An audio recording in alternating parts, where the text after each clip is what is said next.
शाम से लेकर रात तक, रात से लेकर सुबह तक, सुबह से फिर शाम तक सिया राम कहो, सिया राम कहो, सिया राम कहो, सिया राम कहो। सुबह से लेकर शाम तक, शाम से लेकर रात तक, सुबह से लेकर शाम तक, शाम से लेकर रात तक, रात से लेकर सुबह तक, सुबह से फिर शाम तक सिया राम कहो, सिया राम कहो, सिया राम कहो, सिया राम कहो।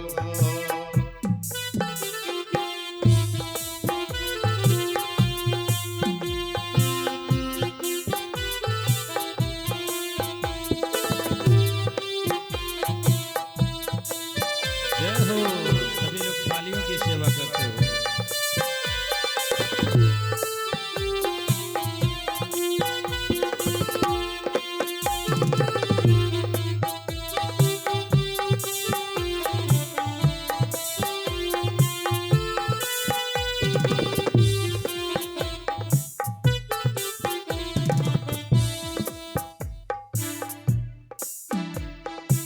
राम नाम का गुणगान करें, राम नाम संकीर्तन करें तो उससे होगा क्या? राम नाम के साबुन से मन का मैल तो धुलता है, राम नाम के साबुन से मन का मैल तो धुलता है। राम नाम के साबुन से मन का मैल तो धुलता है, राम नाम के साबुन से मन का मैल तो धुलता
कल्याण हुआ है।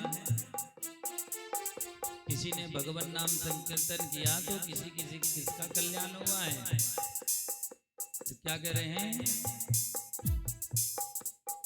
काग भुसुंडी सबरी मीरा या बानर हनुमान।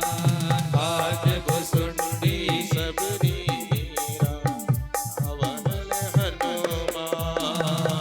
काग भुसुंडी सबरी मीरा या बानर हनुमान। काग भुसुंडी सबरी मीरा या बानर हनुमान। विभीषण हो या हो जटायु सबका हुआ कल्याण। विभीषण हो या हो जटायु सबका हुआ कल्याण। विभीषण हो या हो जटायु सबका हुआ कल्याण। विभीषण हो या हो जटायु सबका हुआ कल्याण। किसने जपा? चाहे काग भुसुंडी हो, चाहे सबरी हो, मीरा हो, या भगवान हनुमान बानर हनुमान, या जटायु हो, विभीषण हो, जिनने भी भगवान की शरण ली उनका कल्याण हो गया। काग भुसुंडी सबरी मीरा या बानर हनुमान। काग भुसुंडी सबरी मीरा या बानर हनुमान। विभीषण हो या हो जटायु सबका हुआ कल्याण। विभीषण हो या हो जटायु सबका हुआ कल्याण। पास से लेकर दूर तक, दूर से लेकर पास तक, पास से लेकर दूर तक, दूर से लेकर पास तक। हरि दर्शन की प्यास तक, धरती से आकाश तक। हरि दर्शन की प्यास तक, धरती से आकाश तक। हरि दर्शन की प्यास तक, धरती से आकाश तक। सिया राम कहो, ओ जय हो। सिया राम कहो, ओ सिया राम कहो। राधे श्याम कहो। सिया राम कहो, राधे श्याम कहो।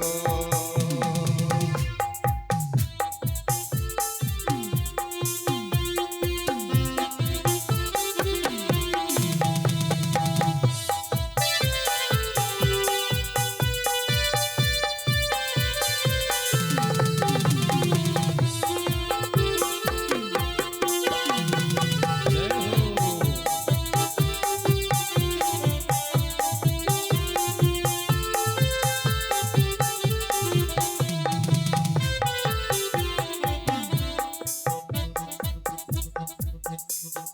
राधा के घन श्याम हो शाहे या सीता के राम।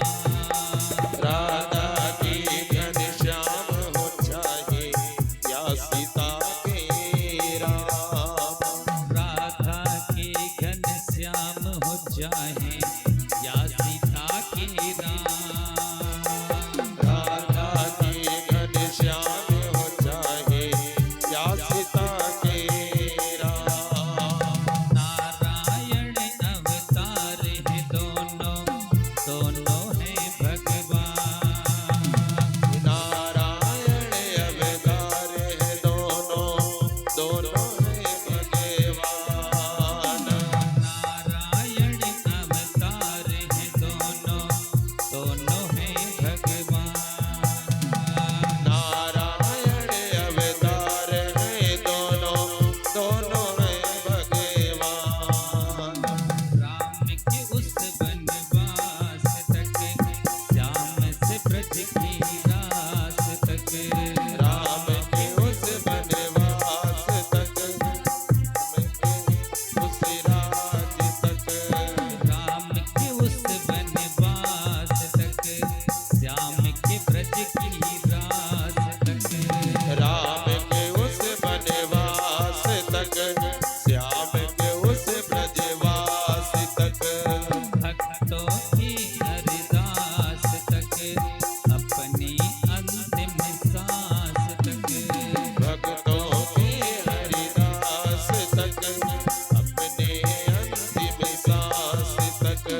भक्तवत्सल भगवान की जय हो।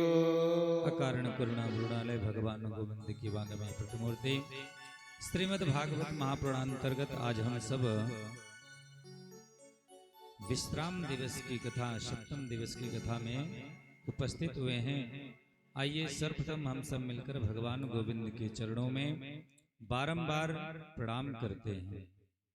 साथ ही साथ इस दूरध्वनि संचार यंत्र के माध्यम से जो भक्तगण अपने घर अपने द्वार पर बैठकर इस कथा का रसपान कर रहे हैं, उन भक्तों को व्यासपीठ से राधे राधे।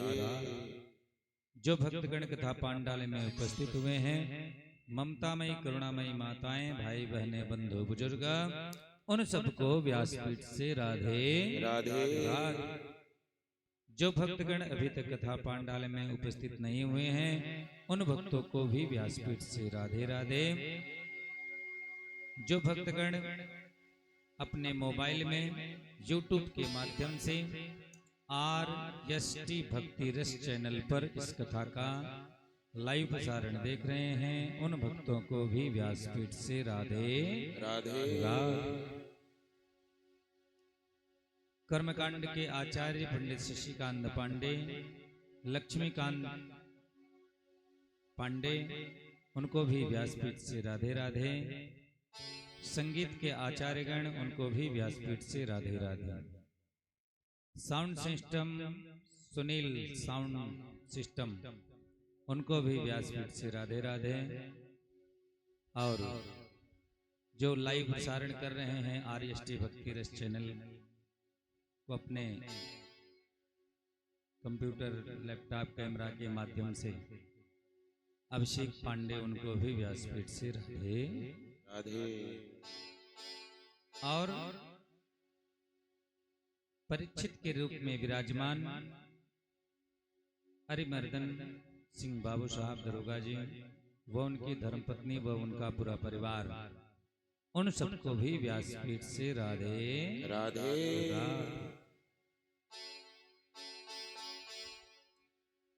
आइए हम सब कथा में प्रवेश करते हैं। कल आप लोगों ने कथा कहां तक श्रवण किए थे? कथा का विश्राम कल कहां पर हुआ था?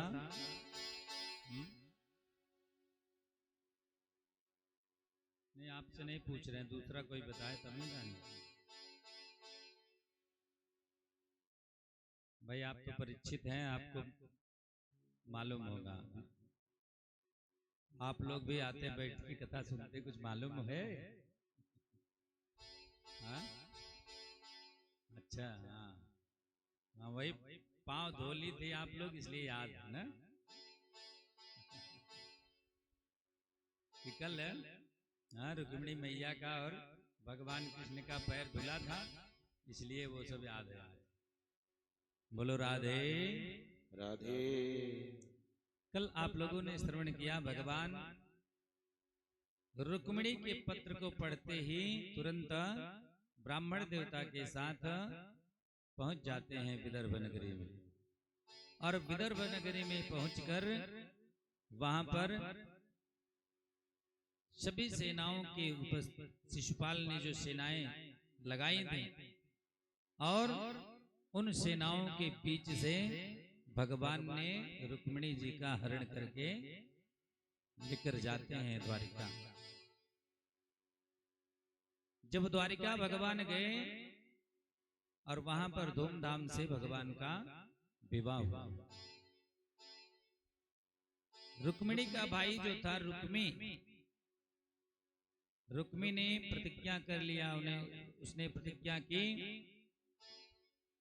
जब तक मैं द्वारिकाधीश का वध नहीं कर देता, अपने बहन के हरण का बदला नहीं ले लेता, तब तक मैं वापस इस विदर्भ नगरी में नहीं आऊंगा। जाता है भगवान से युद्ध करने के लिए, भगवान से युद्ध करता है तो भगवान उसको युद्ध में परास्त कर देते हैं और उसको बंदी बना लेते हैं। और जब भगवान उसको मारने वाले थे तो रुक्मिणी मैया ने रोक लिया। रुक्मिणी जी ने कहा, प्रभु अब इसे आप छोड़ दीजिए और ये मेरा भाई है, मेरे भाई की हत्या आप मत करिए। तो भगवान ने कहा ठीक है देवी, कहाँ मैं इसे मार रहा हूं? अरे ये आपका भाई है तो मेरा भी तो कुछ लगता है, मेरा भी साला है, इसलिए मैं इसका वध नहीं करूंगा। भगवान उसको उसके आधे मुख को काला कर देते हैं और मुख को काला करके छोड़ देते हैं। और रुक्मी वहां से जाता है तो एक अलग राज्य बना लेता है, उस राज्य में नहीं जाता वो, और अलग राज्य बनाकर वहां पर रहने लगता है।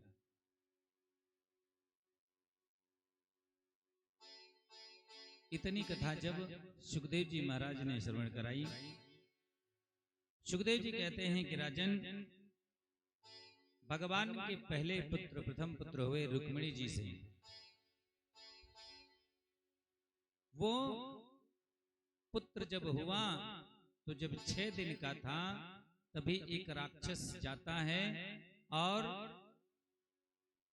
जहां पर रुक्मिणी जी उस बालक को लेकर शयन कर रही थी प्रसूति का घर से, वो वहीं से उस बालक को चुरा लेता है।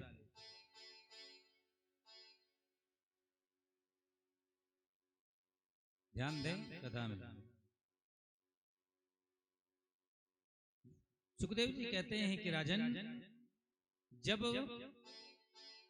भगवान द्वारिकाधीश और रुक्मिणी जी से पहला पुत्र हुआ, उस पुत्र को जब वो पुत्र 6 दिन का था तभी एक राक्षस आता है और वो राक्षस भगवान के पुत्र को चुरा लेता है और लेकर जाता है समुद्र में फेंक देता है।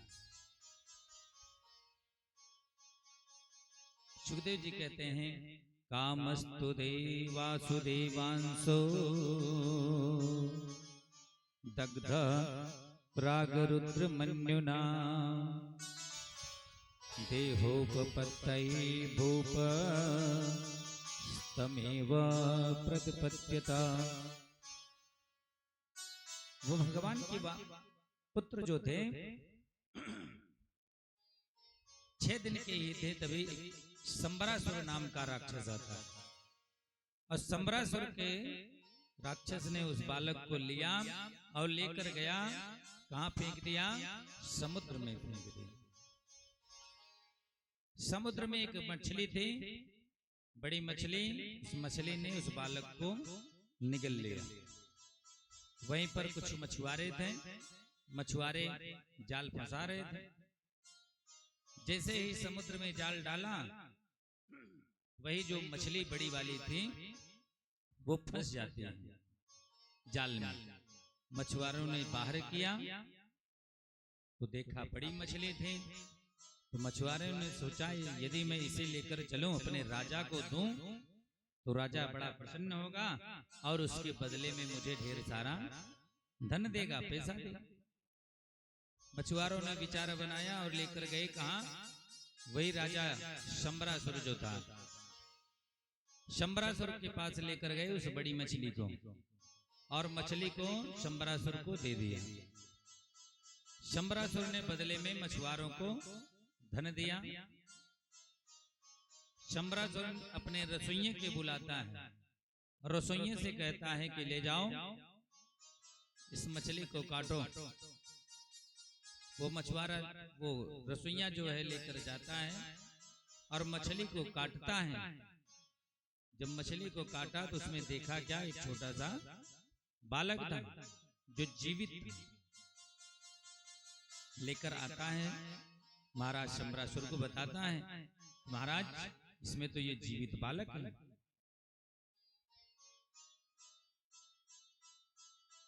शंबरासुर ने कहा ठीक है। शंबरासुर ने उस बालक को उसके यहाँ एक माया नाम की स्त्री रहते थे और उसी माया को देखभाल करने के लिए दी। माया उस बालक को ली और उस माया ने उस बालक का लालन पालन करना प्रारंभ कर दिया। और वो माया जो थी, मायावी थी, उसके रासायनिक विद्याएं थी। वो अपनी विद्याओं से उस छोटे से बालक को जल्द से जल्द बड़ा कर दिया, प्रौढ़ बना दिया, और प्रौढ़ बनाकर उसे, उस बालक को कामनी के जैसा उसके साथ व्यवहार करती थी। तो कामनी के जैसा व्यवहार करती थी। तो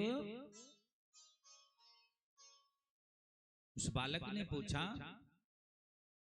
माता, आप मेरी माता हो, आपने मेरा लालन पालन आप कर रही हैं, तो आप इस माता के भाव को छोड़कर एक कामनी के जैसा व्यवहार क्यों कर रही हैं? मुझे इस निगाह से क्यों देख रही हैं? अब तो मेरी माँ है।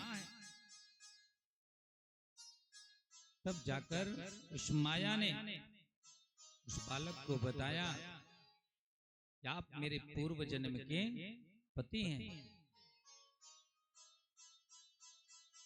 परीक्षित महाराज ने पूछा, गुरुदेव, हम जानना चाहते हैं वो कौन थी, वो माया कौन थी, और वो जो भगवान के पुत्र थे वो कौन थे जो माया के पति थे पूर्व जन्म के?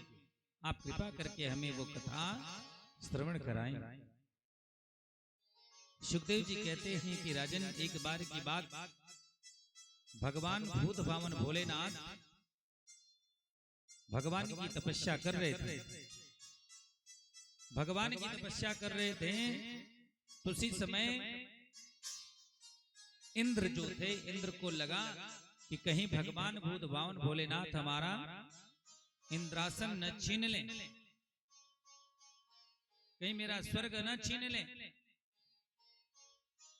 इसलिए इंद्र ने कामदेव को नियुक्त किया। कामदेव से कहते हैं कि जाओ, भूत भावन भोलेनाथ की तपस्या को भंग कर दो। कामदेव जाते हैं। कामदेव गए भगवान की तपस्या को भंग करने के लिए, तो भगवान की तपस्या तो नहीं भंग कर पाए, पर जब भगवान भूत भावन भोलेनाथ की तपस्या पूर्ण हुई और उन्होंने आंखें खोला और देखा, कामदेव एक पेड़ के पीछे छिपे हुए थे। भोलेनाथ समझ गए कि ये मेरी तपस्या भंग करने के लिए आए थे, इसलिए उनको आया क्रोध, और भगवान भोलेनाथ ने अपनी तीसरी आंख खोलकर कामदेव जी को भस्म कर दिया। जब कामदेव भस्म हो गए, तो कामदेव की पत्नी थी रति। रति आकर भगवान भोलेनाथ के सामने रोने लगी, गिड़गिड़ाने लगी, हाथ जोड़कर गिड़गिड़ाने लगी। उसी समय भगवान भोलेनाथ ने उसको आशीर्वाद दिया कि जाओ, अब तो जो होना था सो हो गया। अब मैं तुम्हारे पति को तो अभी नहीं वापस कर सकता, पर द्वापर में जब भगवान के पुत्र के रूप में मैं तुम्हारे पति को वापस कर सकता हूं, तब तक तुम्हें प्रतीक्षा करनी पड़ेगी।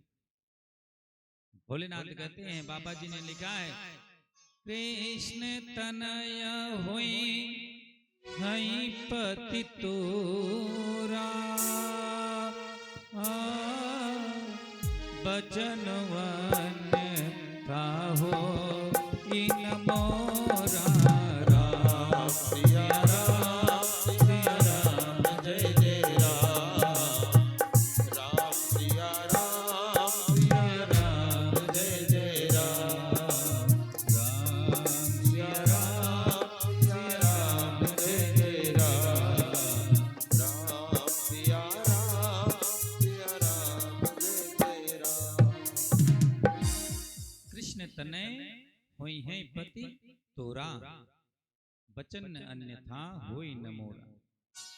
तो कृष्ण के पुत्र तुम्हारे पति होंगे, तब तक तुम प्रतीक्षा करना। रति ने कहा, ठीक है प्रभु, मैं प्रतीक्षा करूंगी। तो अगला जन्म प्रतीक्षा हुई, और रति का नाम पड़ गया अगले जन्म में। द्वापर जब आया तो इसका नाम था माया। माया जो थी बड़ी सुंदरी थी, और उसी समय वो भगवान भोलेनाथ की तपस्या कर रही थी। और माया को प्राप्त करने के लिए वही शंबरासुर जो राक्षस था, शंबरासुर नाम का राजा, वो माया को पाने के लिए, माया से विवाह करने के लिए तपस्या कर रहा था भगवान भोलेनाथ। उसी समय भगवान भोलेनाथ दोनों के सामने प्रकट हो जाते हैं। शंबरासुर से पूछते हैं, बताओ इसलिए तपस्या कर रहे हो, क्या वरदान चाहिए? तो शंबरासुर ने कहा, मुझे माया से विवाह करना है, मुझे माया चाहिए। तो भगवान भोलेनाथ ने कहा, तथास्तु, वरदान दे दी। अब माया से पूछते हैं, माया तुम बताओ, तुम किस लिए वरदान, क्या वरदान चाहती हो जो तपस्या कर रही है? माया ने कहा, प्रभु जिसके लिए मैं तपस्या कर रही हूं, आपने तो उसको वरदान दे दिया। मेरा वरदान है कि मैं इस माया की, इस शंबरासुर की पत्नी न बनूं। भगवान भोलेनाथ ने तथास्तु कह दिया। माया ने कहा, प्रभु एक ये वरदान दोनों को आप कैसे दे सकते हैं? शंबरासुर को आपने वरदान दे दिया कि ठीक है, वरदान है कि माया तुम्हारी पत्नी बनेगी, और आपने मुझे वरदान दे दिया कि मैं शंबरासुर की पत्नी नहीं बनूंगी। ये कैसे संभव होगा? तो उसी समय भगवान भोलेनाथ ने कुछ मायावी विद्या माया को प्रदान की, और माया से कहते हैं कि तुम शंबरासुर के साथ रहोगी, पर शंबरासुर तुम्हारे साथ कुछ गलत नहीं कर सकता, तुम अपने पत्नी धर्म को बचा सकते हो इस मायावी विद्याओं को। तो वही माया शंबरासुर के साथ, शंबरासुर के यहाँ रहते थे। शंबरासुर जब भी माया को अपनी पत्नी बनाना चाहता था, तो माया अपनी विद्याओं से शंबरासुर को दूर कर देती थी। शंबरासुर उसके पास नहीं पहुंचता था। और वही आज भगवान के पुत्र हुए हैं रुक्मिणी जी से, जिनका नाम प्रद्युम्न है। वही प्रद्युम्न पूर्व जन्म के रति के पति हैं, कामदेव, जो भगवान के पुत्र के रूप में आए प्रद्युम्न जी।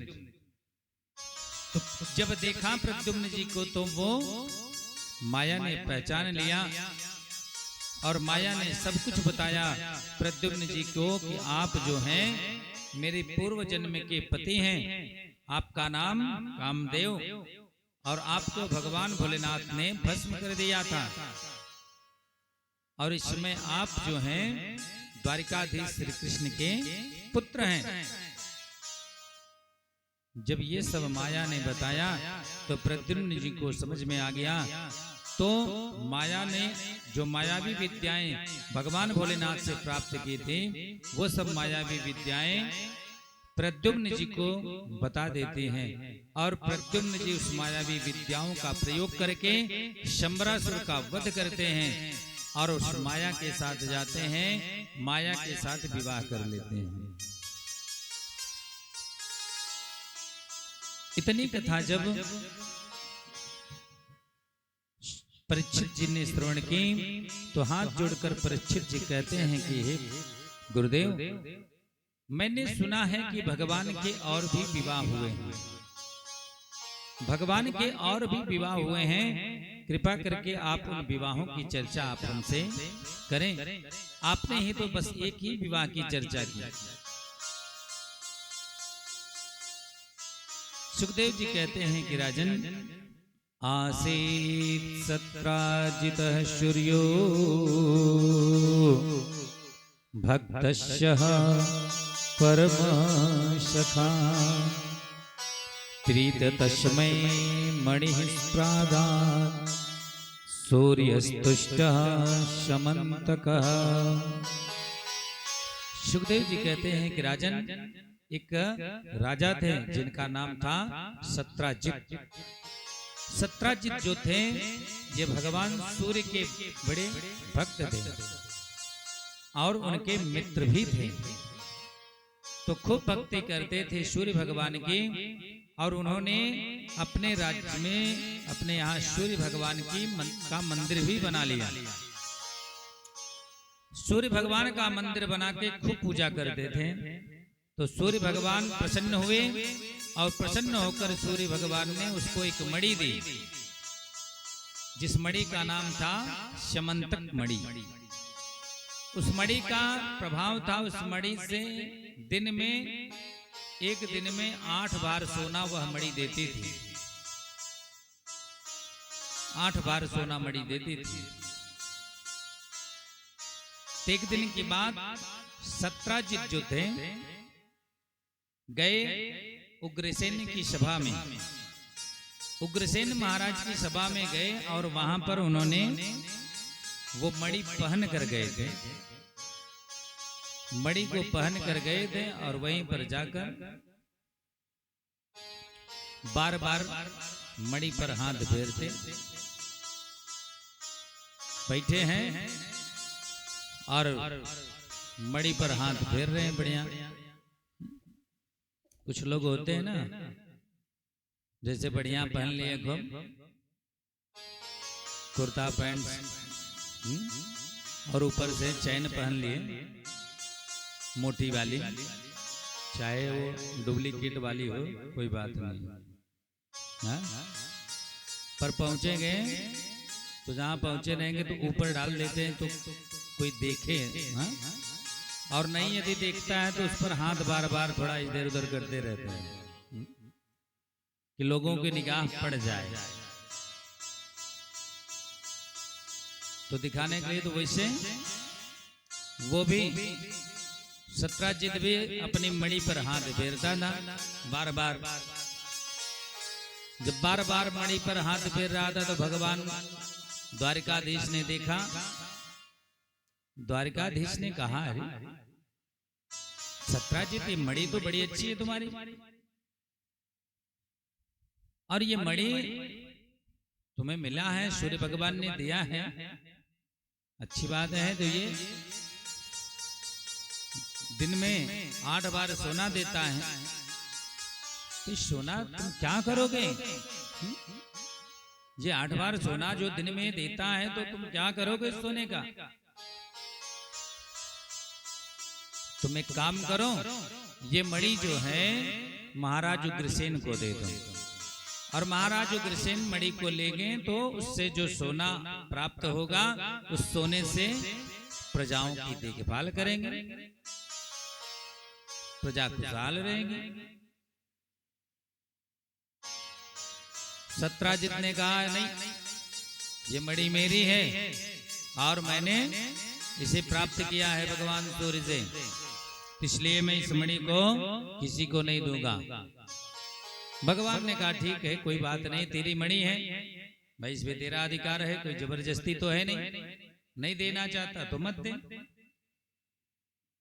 सत्राजित वहां से चले गए। सभा संपन्न हुई। सत्राजित गया और वहां पर अपनी मणि को निकाल कर रखा अपने घर में, अपने कामों में लग गया। तो सत्राजित का एक छोटा भाई था जिसका नाम था प्रसेन। प्रसेन जा रहा था जंगल में शिकार खेलने के लिए। तो उसने सोचा कि जंगल में शिकार खेलने चलूंगा तो वहां अंधेरा रहेगा, क्यों न इस मणि को लेकर चलूं, इस मणि के प्रभाव से जंगल में उजाला रहेगा तो शिकार खेलने में आनंद आएगा। तो सत्राजित ने उस मणि को लिया और गले में धारण कर लिया, घोड़े पर बैठा, तलवार लेकर चल दिया। जंगल में गया। जंगल में गया तो वहां पर एक शेर आ गया। सिंह ने देखा तो सिंह ने झपट लगाया, तो सबसे पहले तो घोड़े को मार दिया, उसके बाद प्रसेन को भी मार दिया। वहां पर प्रसेन को मार रहा था, उसी समय एक भालू जैसे आ गया और वो भालू जैसे ने उस शेर को मार दिया। और वो जो मणि थी, उस मणि को उस भालू जैसे ने लिया और मणि को लेकर अपनी गुफा में चले गए। अब सुबह हुई तो प्रसेन का कहीं पता नहीं चल रहा था। सत्राजित चारों तरफ अपने सैनिकों को भेजता है, जाओ देखो प्रसेन कहाँ है। प्रसेन का कहीं कोई पता नहीं चल रहा। लौट कर आते हैं, सेवक बताते हैं महाराज प्रसेन जी कहीं नहीं मिल रहे। हल्ला हो गया, प्रसेन कहीं नहीं मिल रहे, प्रसेन खो गए। तो सत्राजित करता क्या है, सत्राजित पूरे नगर में हल्ला मचवा देता है कि हो न हो मेरे भाई को द्वारिकाधीश श्री कृष्ण ने कहीं छुपा दिया हो या तो मार दिया हो। किसके चक्कर में? मणि के चक्कर में। क्योंकि उस दिन सभा में मणि की चर्चा द्वारिकाधीश श्री कृष्ण ही कर रहे थे। अब धीरे धीरे बात फैलती गई, गांव में हल्ला हो गया। अरे द्वारिकाधीश श्री कृष्ण ऐसा कर सकते हैं? द्वारिकाधीश श्री कृष्ण ने तो सत्राजित भाई को मार दिया मणि के चक्कर में। हल्ला हो गया, धीरे धीरे हल्ला हो गया। तो रेवती जी को पता चल गया। रेवती जी को पता चला। किसको? रेवती जी ने बलराम जी को बताया। बलराम जी को पता चला तो बलराम जी ने श्री कृष्ण को बताया। और रेवती जी को कैसे पता चला था? बगल वाली आंटी ने बताया। क्योंकि आंटियों से कोई बात बचने वाली नहीं है।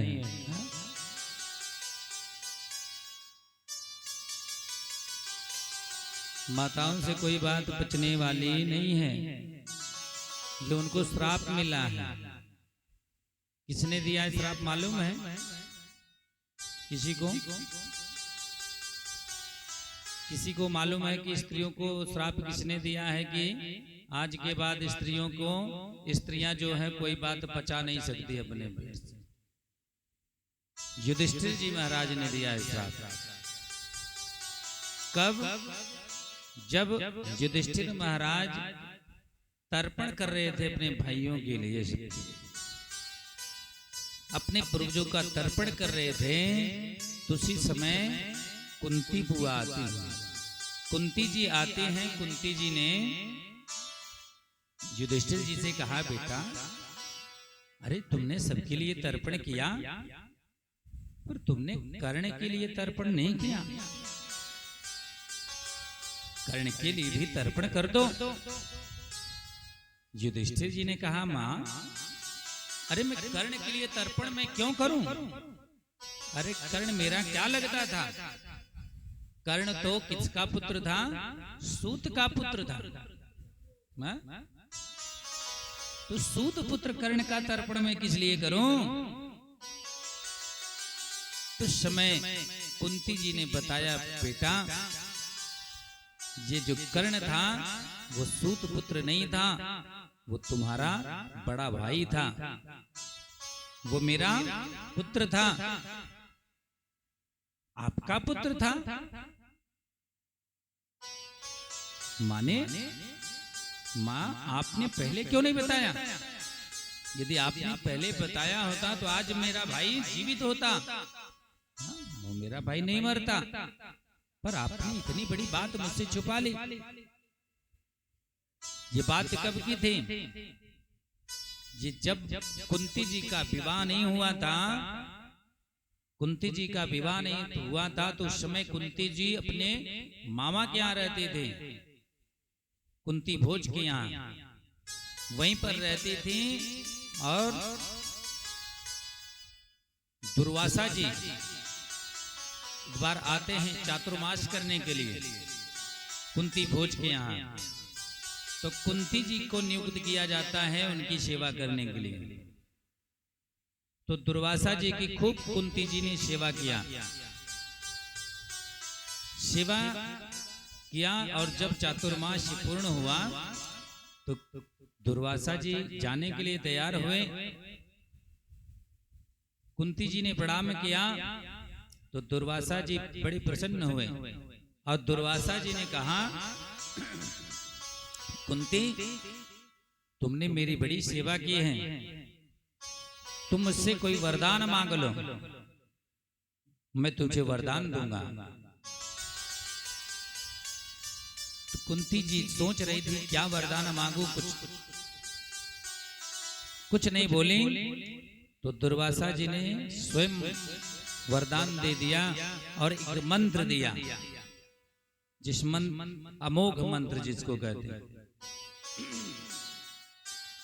अमोघ मंत्र दिया। और कुंती जी से कहा दुर्वासा जी ने कि देवी, इस मंत्र का प्रयोग जब भी करोगी, जिस देवता का नाम लेकर करोगी, वो देवता तुम्हारे सामने प्रकट हो जाएगा। तो कुंती जी को मंत्र देकर दुर्वासा जी चले गए। कुंती जी ने सोचा इस मंत्र का प्रयोग किया जाए। देखें ये बाबा का मंत्र सही है कि झूठा है, इसका पहले प्रयोग किया जाए। तो कुंती जी ने उस समय किसी का और किसी देवता का ध्यान नहीं किया, सूर्य भगवान जा रहे थे। तो सूर्य भगवान को देखकर सूर्य भगवान का ध्यान करके वो मंत्र पढ़ दिया। सूर्य भगवान तुरंत आ गए कुंती के सामने। बोलो देवी क्या चाहिए, वरदान मांगो। सूर्य भगवान को देखकर कुंती डर गई, हाथ जोड़ कर गई, प्रभु हमको कुछ वरदान नहीं चाहिए, कुछ नहीं चाहिए, आप जाएं। सूर्य भगवान ने कहा आया हूं तो कुछ देकर जाऊंगा, हाँ इसलिए कुछ तो वरदान चाहिए, मांगो। मना करते हैं कुंती, प्रभु मैं इस मंत्र का प्रयोग कर रही थी, मुझे नहीं मालूम था आप आ जाएंगे, प्रभु आप जाएं। उस समय सूर्य भगवान कामातुर थे, काम भावना उस समय जागृत हुई। तो सूर्य भगवान ने कुंती से संसर्ग करने के लिए कहा कि देवी अब आया हूं तो मेरे इस समय मुझे काम उत्तेजना जागी हुई है, इसलिए आप उसको पूर्ण करो। कुंती जी हाथ जोड़कर मना करते हैं कि प्रभु अभी मैं कुंवारी हूं, मेरी शादी नहीं हुई है, लोग मुझे ताना मारेंगे, क्या कहेंगे, इसलिए आप कृपा करके चले जाएं प्रभु। पर सूर्य भगवान भाई कामातुर थे इसलिए माने नहीं। और सूर्य भगवान ने कहा देखो देवी, ये जो मेरे साथ संसर्ग आप करोगी, ये किसी को बात बता नहीं चलेगी, और जो पुत्र होगा उसके जैसा कोई नहीं होगा अपना। और तुम्हारा ये जो कुंवारापन है, ये कुंवारापन बना रहेगा। सूर्य भगवान नहीं माने और संसर्ग होता है। सूर्य भगवान चले जाते हैं और कुंती गर्भवती होती है, बात किसी को पता नहीं चलती। समय पूरा हुआ तो बालक हुए, उस बालक को लेकर गई और जल में प्रवाहित कर देती हैं। वहां एक सूत उस पुत्र को लेता है और लेकर जाता है, उसका लालन पालन करता है और उन्हीं का नाम पड़ता है कर्ण।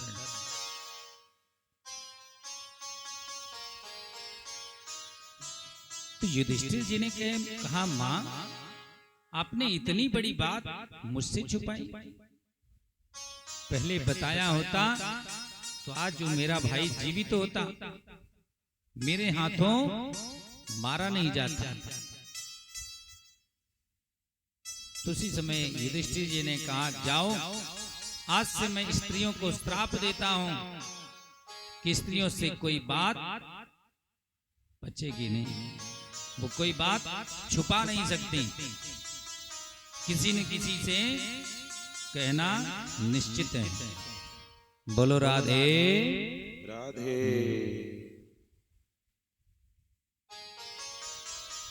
तो भगवान को पता चला, तो भगवान को कलंक लगा, झूठा कलंक। तो कलंक को मिटाने के लिए भगवान करते क्या है, नारायणी सेना को लिए और नारायणी सेना को लेकर चल दिए जंगल की तरफ, प्रसेन की खोज में। प्रसेन की खोज में जंगल में पहुंचे तो जंगल में देखते क्या है कि घोड़ा मरा पड़ा है। आगे बढ़े तो देखा प्रसेन मरे पड़े हैं, और आगे देखा तो वहां पर एक सिंह मरा पड़ा हुआ था। ध्यान दिया तो देखा वहां पर एक भालू के पैरों का भी निशान था। भालू के पैर को निशान को देखते देखते भगवान गए तो देखा ही भगवान वो जो पैर के निशान थे वो गुफा के अंदर गए थे। भगवान ने नारायणी सेना को वहीं पर रोक दिया और नारायणी सेना से कहा कि आप लोग हमारे यहीं पर प्रतीक्षा करना, यदि मैं वापस आ गया 2 दिन में, 4 दिन में, 5 दिन में, 6 दिन में, हाँ, तब तक आप मेरी प्रतीक्षा करना। यदि मैं वापस नहीं आया तो ज्यादा दिन तक प्रतीक्षा नहीं करना, वापस चले जाना द्वारिका। नारायणी सेना को रोककर भगवान वहां से गुफा के अंदर प्रवेश कर जाते। वहां पर देखते क्या है, एक कन्या थी और वो कन्या उस मणि के साथ खेल रही थी। भगवान ने कन्या के हाथ में मणि देखा तो कन्या से कहते हैं कि देवी ये जो मणि है, ये मणि आप मुझे दे दो, ये मणि आप मुझे दे दो, मैं इस मणि के लिए आया हूं। तो कन्या ने कहा नहीं, ठीक है, अभी मैं पिताजी को बुलाती हूं। पिताजी को आवाज लगाया और वो पिताजी आ गए जो भालू जैसे थे। वो भालू जैसे आए, उन्होंने देखा, प्रणाम किया, कहते हैं आप को मणि चाहिए, आप मणि के लिए आए हैं। भगवान ने कहा मैं इस मणि के चक्कर में आया हूं, ये मणि आप मुझे दे दो। वो भालू जैसे ने कहा देखो ये मणि यदि आपको चाहिए तो आपको मेरे साथ युद्ध करना पड़ेगा। भगवान ने कहा ठीक है, यदि ऐसी बात है तो युद्ध ही करेंगे। तो युद्ध प्रारंभ हो गया। युद्ध चलने लगा जाम्बवान जी से और भगवान द्वारिकाधीश से। वो भालू जैसे कौन थे? जाम्बवंत जी थे। युद्ध प्रारंभ हुआ। 1 दिन नहीं, 2 दिन नहीं, 4 दिन नहीं, पूरे 28 दिन तक युद्ध चला। जब युद्ध में कोई फैसला नहीं आया तो अंत में जाम्बवान जी पहचान जाते हैं कि तो प्रभु हैं। हाथ जोड़कर चरणों में पड़ जाते हैं, कहते हैं प्रभु मुझे क्षमा करें, अरे मैंने आपको पहचान लिया, अरे आप हमारे आराध्य प्रभु हैं। प्रभु मेरी तब से ही इच्छा थी, जब आप रामावतार में थे, जब आप राम बने थे तो उस समय आप युद्ध कर रहे थे, सब लोग युद्ध कर रहे थे, सबकी जयकार हो रही थी, आपकी जय जयकार हो रही थी, पर कोई मेरा जयकारा नहीं लगा रहा था। तो मेरी इच्छा थी आपसे 2-2 हाथ करने की, तो आपने कहा था मैं यही इच्छा द्वापर में पूर्ण करूंगा।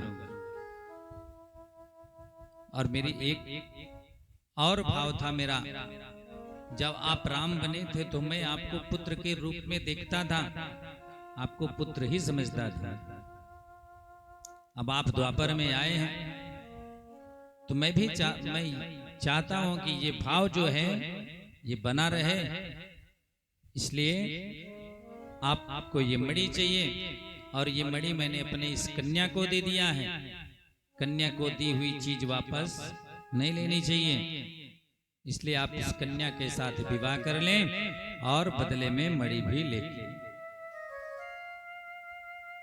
भगवान ने कहा ठीक है कोई बात नहीं भाई। यदि यही है तो ठीक है, मैं विवाह कर लेता हूं। तो भगवान ने विवाह कर लिया जाम्बवान जी की कन्या से, जाम्बवती जी से। तो भगवान के 2 विवाह हो गए। मणि को लेकर आए, सत्राजित के पास गए। सत्राजित को मणि भगवान देने लगे तो सत्राजित बड़ा लज्जित हुआ, हाथ जोड़कर भगवान से कहने लगा कि प्रभु मुझे क्षमा करें, बड़ी गलती हो गई मुझसे, आप मुझे क्षमा कर दें। भगवान ने कहा ठीक है, क्षमा कर दूंगा।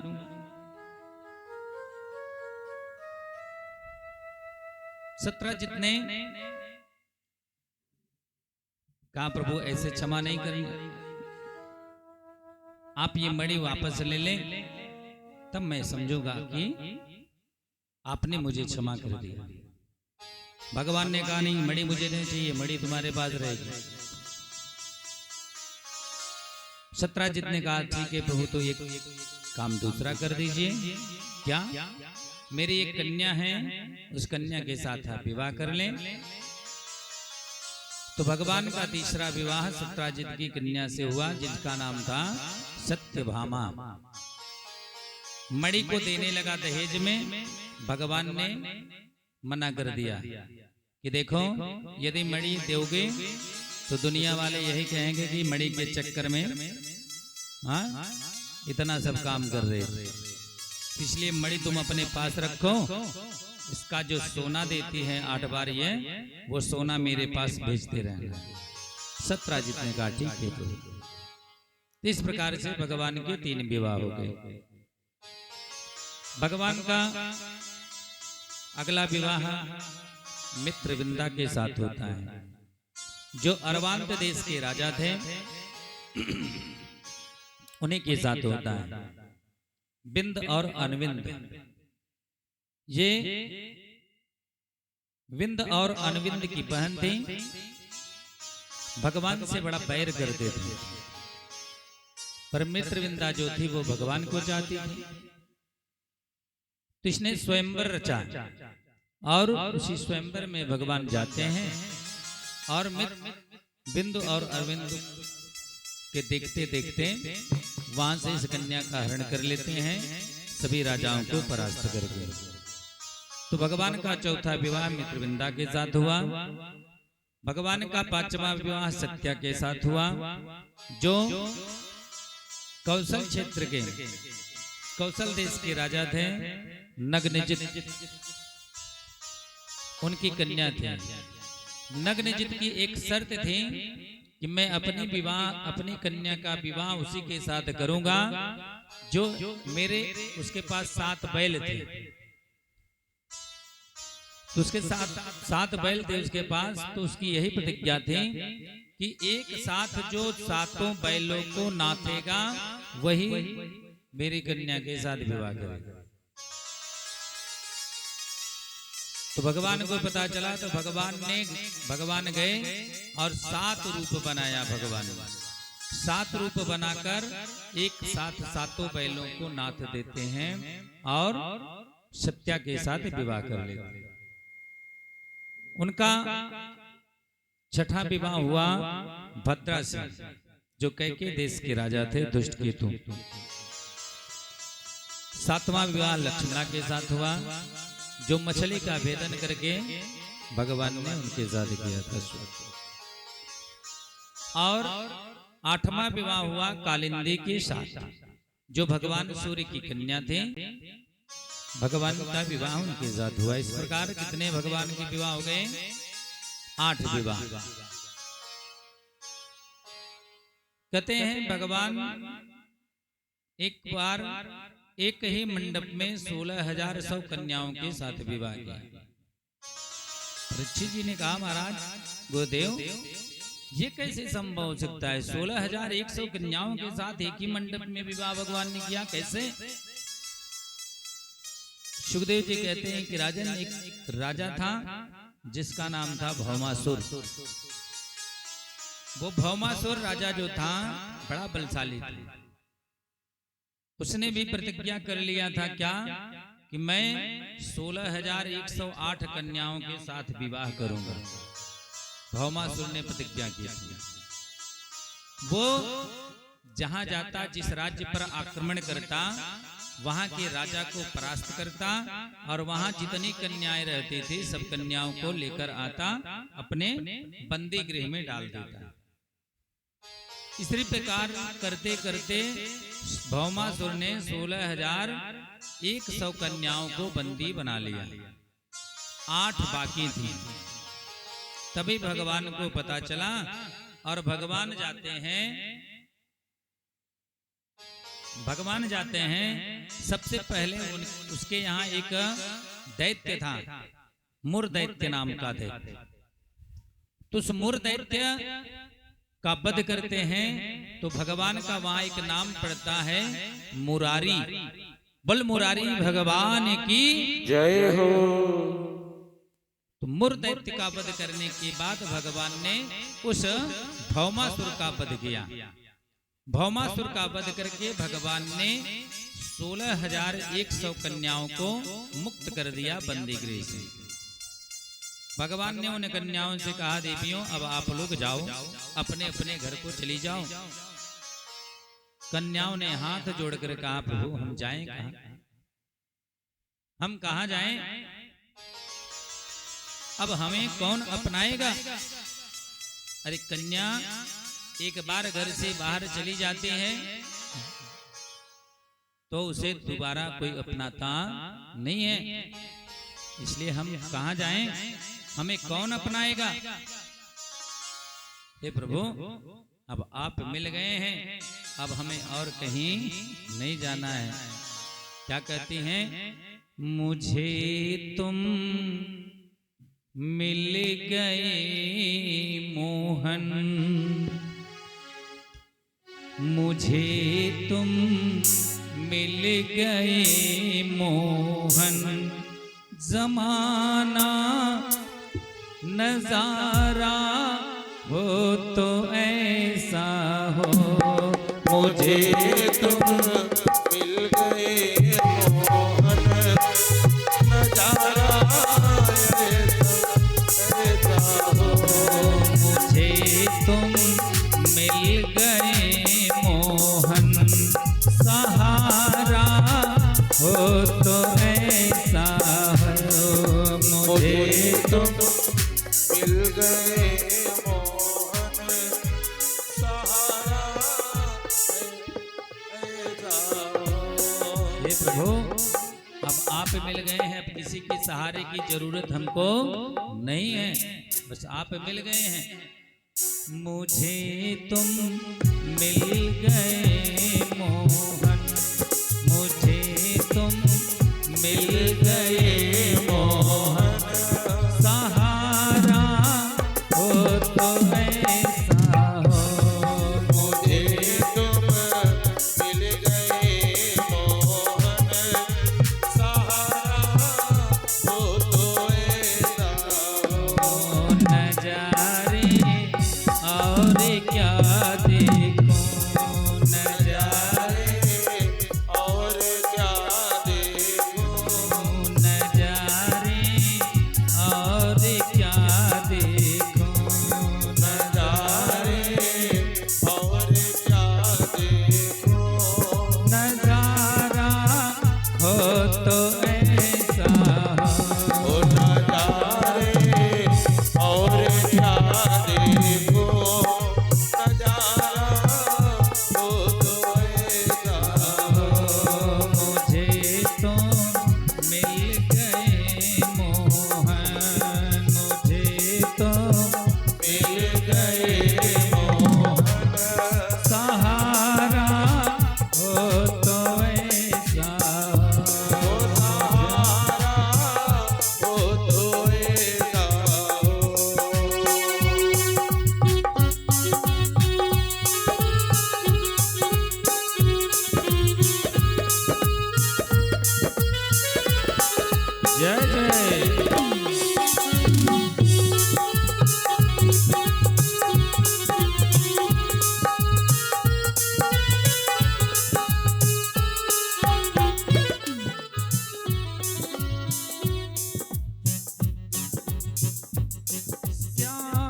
ये रिश्ते जिंदगी के हैं।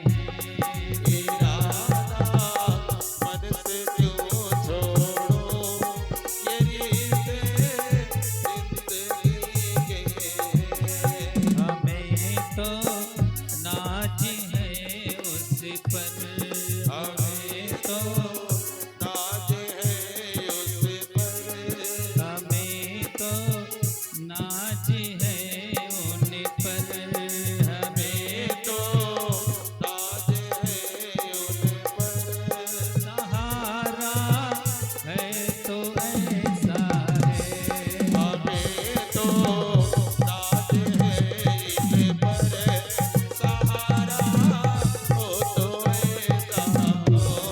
मुझे तुम मिल गए मोहन, सहारा हो तो ऐसा है।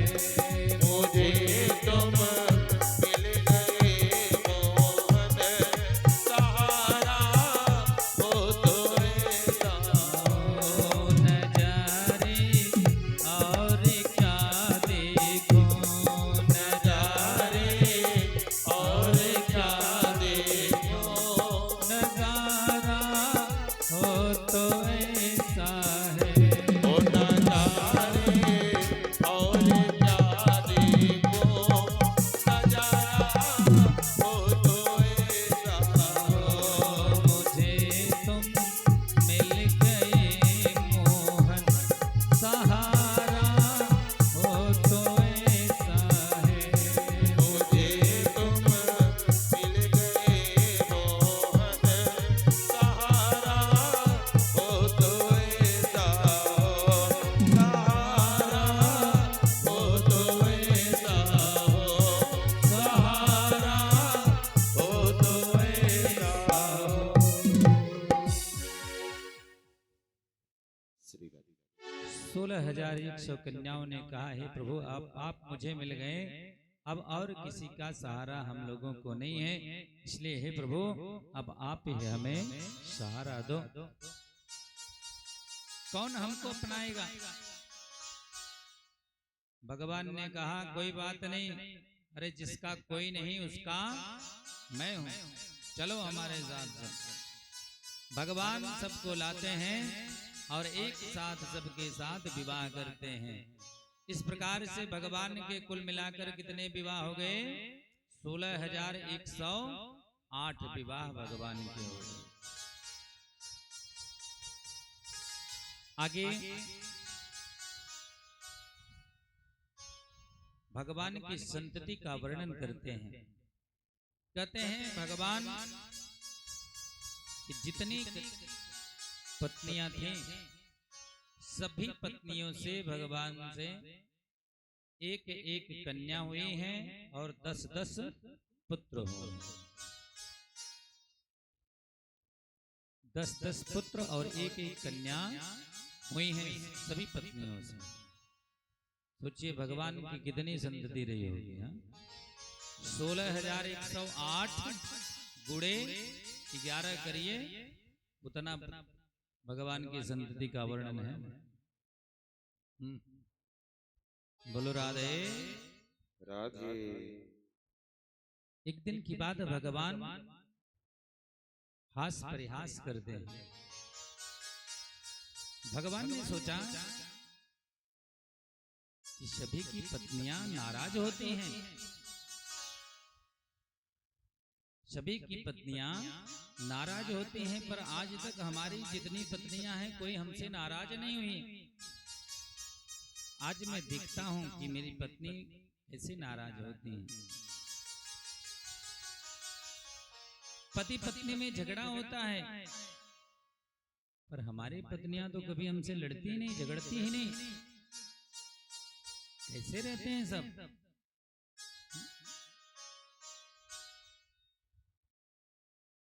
तो आज भगवान रुक्मिणी के पास बैठे हैं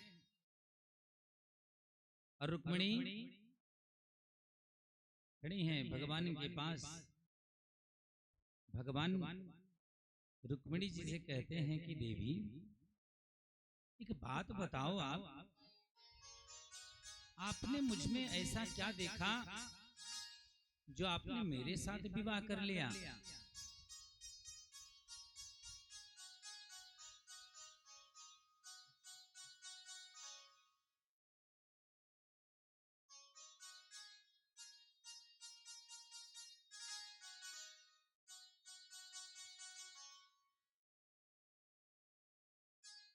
तो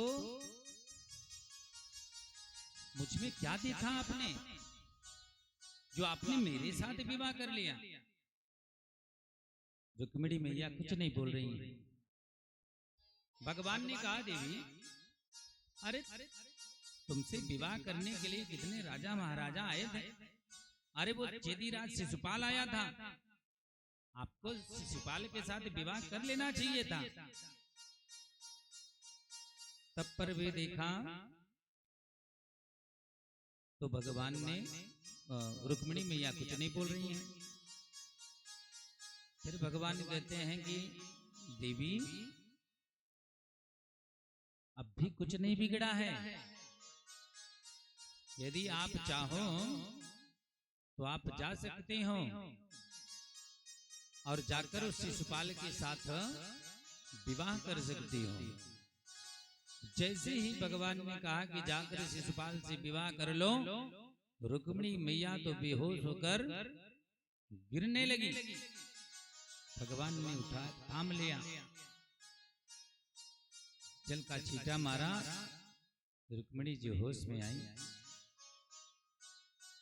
भगवान ने कहा, देवी ये तो मैं आपके साथ हास परिहास कर रहा था, हंसी मजाक कर रहा था।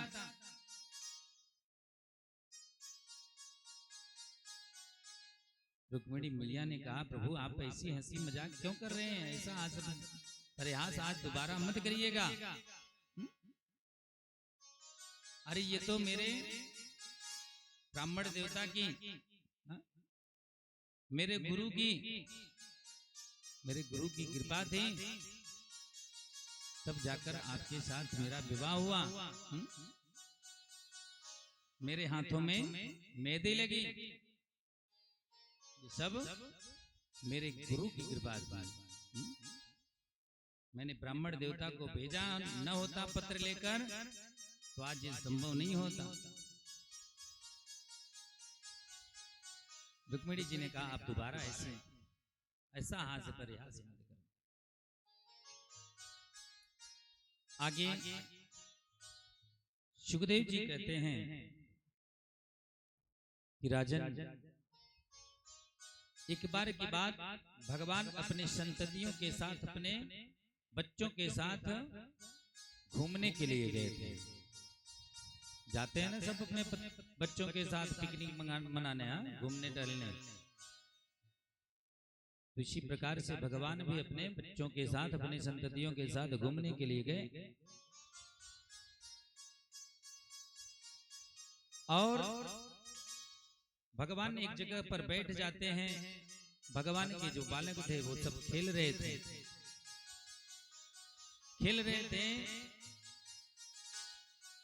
तो गेंद थी और वो गेंद जाकर कुएं में गिर जाती थी। एक कुआं था और उसी कुएं में गिर जाती थी। भगवान के बालक गए गेंद लाने के लिए, और जैसे ही कुएं की तरफ झांके, कुएं में देखते हैं, वहां देखते क्या है, एक बहुत बड़ा गिरगिट पड़ा था। बहुत बड़ा गिरगिट पड़ा था। डर कर भागते हैं पिताजी भगवान के पास, बताते हैं। भगवान आकर देखते हैं, उस गिरगिट को देखा तो भगवान ने गिरगिट की पूंछ को पकड़ा और बाहर कर दिया। और जैसे ही बाहर गया और भगवान के हाथों का स्पर्श हुआ तो वो गिरगिट जो बना था वो एक पुरुष के रूप में हो जाता है। भगवान को हाथ जोड़कर प्रणाम करता है। भगवान ने कहा, आप कौन हो? आप कौन हो जो इस प्रकार से गिरगिट बने हो? हा? और कौन सा पाप किया है जिस पाप के करने से ये गिरगिट की योनि मिली है? तो उस पुरुष ने कहा कि हे प्रभु, यदि आप ने दानियों में किसी का नाम सुना होगा ना, आपने दानियों में यदि किसी का नाम सुना होगा तो मेरा भी नाम सुना होगा। नृगो नाम नरेंद्रो हम इक्ष्वाको तनयः प्रभो दानि स्वाख्याय मानेषु यदि ते कर्णम निष्पृशा। मैं इक्ष्वाकु वंश में जन्म लिया, मेरा नाम नृग है, मैं राजा था, राजा नृग मेरा नाम था, और मैं बड़ा दानी था। दानियों में यदि किसी का नाम आपने सुना होगा तो मेरा नाम जरूर सुना होगा। भगवान ने कहा तू इतना बड़ा दानी था तो गिरगिट क्यों बना? तो उसने हाथ जोड़कर बताया, प्रभु मेरा नियम था, मैं रोज जब पूजन पाठ कर लेता था, संध्योपासन कर लेता था, तो मैं 1,00,000 गाय प्रतिदिन ब्राह्मण को दान करता था। एक दिन की बात, मैंने एक ब्राह्मण को गाय दी और वो ब्राह्मण देवता उस गाय को लेकर गए, अपने घर लेकर गए और खूंटे से बांधा, रात्रि में सो गए। और जैसे ही रात्रि हुई वो गैया पता नहीं कैसे खूंटे से निकलकर वापस आकर मेरे इन गायों में मिल जाती है। अगले दिन जैसे ही मैंने गायों का दान करना प्रारंभ किया, उसी गाय को मैंने दूसरे ब्राह्मण को दान कर दिया। वो दूसरे ब्राह्मण उस गाय को लेकर जाने लगे। पहले वाले जो ब्राह्मण थे, पहले वाला ब्राह्मण अपनी गाय को ढूंढते ढूंढते आ रहा था, और दूसरे वाले जो ब्राह्मण देवता गाय पाए थे उसको लेकर जा रहे थे।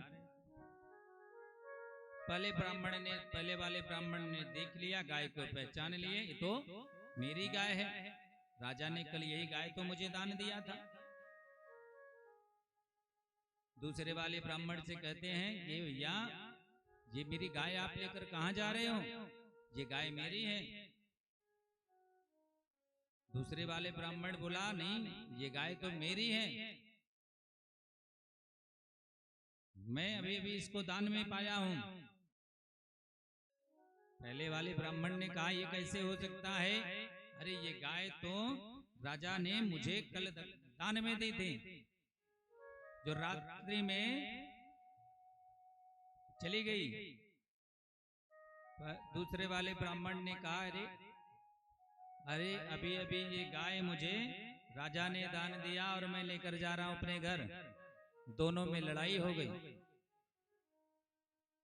तो पहले वाले ब्राह्मण ने कहा, देखो भैया इसका फैसला ऐसे नहीं हो पाएगा, चलो राजा के पास चलते हैं, राजा ही इसका फैसला करेगा। दोनों ब्राह्मण उस गाय को लेकर चले जाते हैं राजा के पास।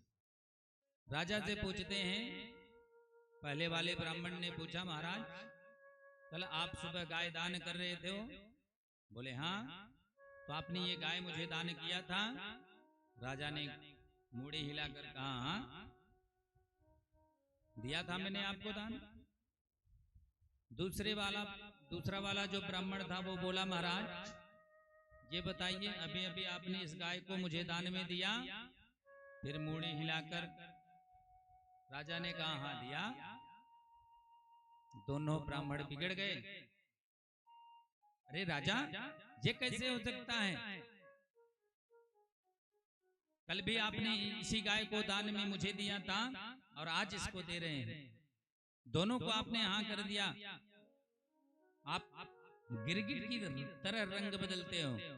हाँ, उसको भी मुंडी हिलाकर हाँ और इसको भी मुंडी हिलाकर हाँ, तुरंत रंग बदलते हो गिरगिट की तरह। इसलिए जाओ, आज से मेरा श्राप है, तुम गिरगिट बन जाओ। गिरगिट बन जाते हैं।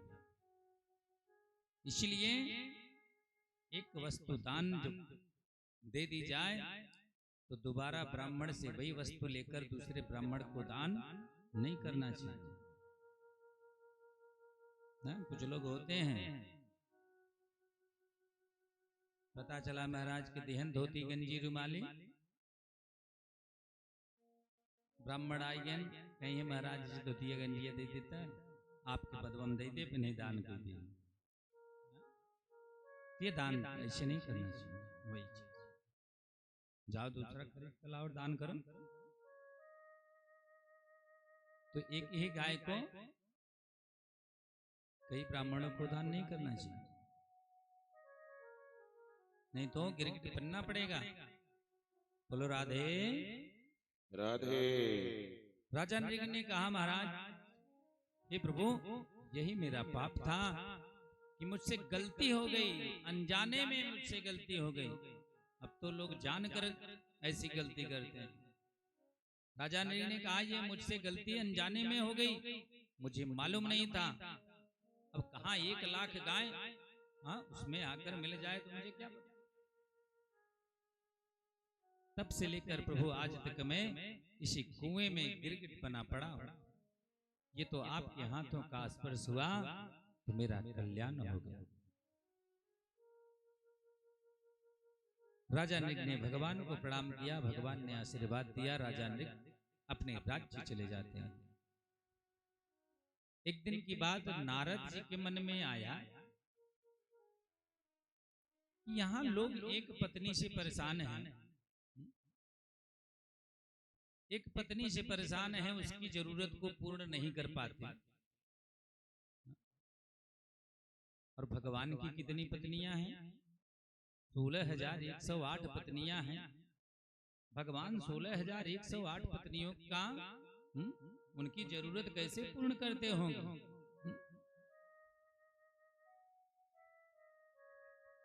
चलकर देखना चाहिए। तो भगवान नारद बाबा बीड़ा उठाते हैं, चल देते हैं। एक बार कर तल कर बीड़ा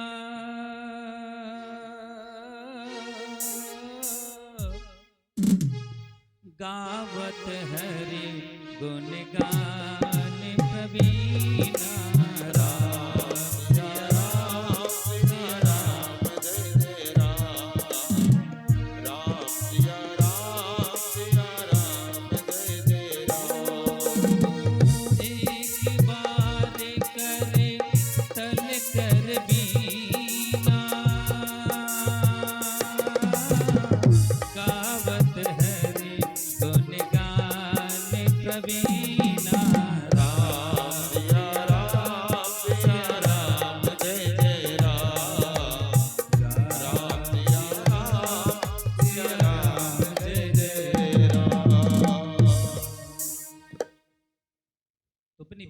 बजाते हुए भगवान श्रीमन नारायण नारायण करते हुए नारद जी पहुंच गए द्वारिकाधीश जी के पास। भगवान के पास पहुंचे तो भगवान हाथ जोड़कर कर कहते हैं आइए आइए देवर्षि बैठिए। नारद बाबा ने कहा अभी बैठने की हमारे पास बैठने का समय नहीं है, अभी मुझे कोई कार्य करना है, कार्य करके फिर आपके पास बैठूंगा। भगवान ने कहा ठीक है देवर्षि जैसी आपकी इच्छा। पहुंच गए कहा रुक्मिणी जी के महल में। रुक्मिणी जी के महल में पहुंचे तो वहां देखते क्या है, भगवान रुक्मिणी जी के साथ बैठे हैं और रुक्मिणी जी के साथ बैठकर हास परिहास कर रहे हैं। जाम्बुती के महल में जाते हैं तो वहां क्या देखते हैं, भगवान जाम्बुती के साथ बैठे हैं और प्रसादी पा रहे हैं। सत्यभामा के महल में जाते हैं, वहां भी देखते हैं तो भगवान वहां पर बैठे हैं, सत्यभामा के साथ बातचीत कर रहे हैं। मित्रविंदा के महल में जाते हैं, सत्या के महल में जाते हैं। इसी प्रकार करते करते सभी रानियों के महल में जाते हैं और सबके पास भगवान को पाते हैं। देखते हैं सबके पास भगवान बैठे हैं। भ्रम में पड़ गए, भ्रम उनका दूर हो गया कि ये कैसे हो सकता है। तो उसी समय भगवान के पास आते हैं और भगवान से हाथ जोड़कर कहते हैं कि प्रभु, अरे ये आपकी माया है और आपकी माया को कोई समझ नहीं सकता। अति प्रचंड रघुपत की माया, आपकी माया तो कोई नहीं समझ सकता। भगवान ने कहा, हाँ नारद, ये सब मैं ही करता हूं, ये सब मेरे ही द्वारा होता है। मैं ही करता हूं, मैं ही अनुमोदन करता हूं।